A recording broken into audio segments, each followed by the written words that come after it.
முதல் வாசகம்.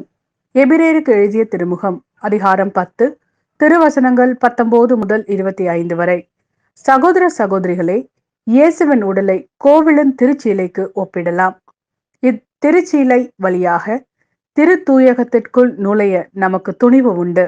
ஏனெனில் அவர் இரத்தம் சிந்தி நமக்கென புதியதோர் வழியை திறந்து வைத்துள்ளார். இதுவே வாழ்வுக்கு அழைத்து செல்லும் வழி. மேலும் கடவுளுடைய இல்லத்தின் மீது அதிகாரம் பெற்ற பெரிய குரு ஒருவர் நமக்கு உண்டு.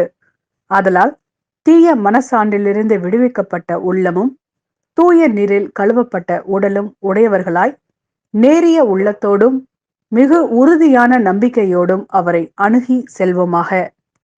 நமக்கு வாக்களித்தவர் நம்பிக்கைக்கு உரியவர். எனவே நாம் எதிர்நோக்கி இருப்பதை பற்றி தயக்கமின்றி அறிக்கையிடுவதில் நிலையாய் இருப்போமாக. அன்பு செலுத்தவும் நற்செயல்கள் புரியவும் ஒருவரை ஒருவர் தூண்டி எழுப்ப கருத்தாய் இருப்போமாக. சிலர் வழக்கமாகவே நம் சபை கூட்டங்களில் கலந்து கொள்வதில்லை. நாம் அவ்வாறு செய்யலாகாது. ஒன்று கூடி ஒருவருக்கொருவர் ஊக்கமூட்டுவோமாக. இறுதி நாள் நெருங்கி வருகிறதை காண்கிறோம். எனவே இன்னும் அதிகமாய் ஊக்கமூட்டுவோம். இது ஆண்டவரின் அருள்வாக்கு. இறைவா, உமக்கு நன்றி.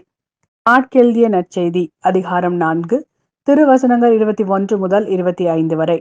இயேசு அவர்களிடம் விளக்கை கொண்டு வருவது எதற்காக? மரக்காலின் உள்ளேயோ கட்டிலின் கீழேயோ வைப்பதற்காகவா? விளக்கு தண்டின் மீது வைப்பதற்காக அல்லவா? வெளிப்படாது மறைந்திருப்பது ஒன்றுமில்லை, வெளியாகாமல் ஒளிந்திருப்பது ஒன்றுமில்லை. கேட்க செவியுடையோர் கேட்கட்டும் என்றார். மேலும் அவர், நீங்கள் கேட்பதை குறித்து கவனமாயிருங்கள்.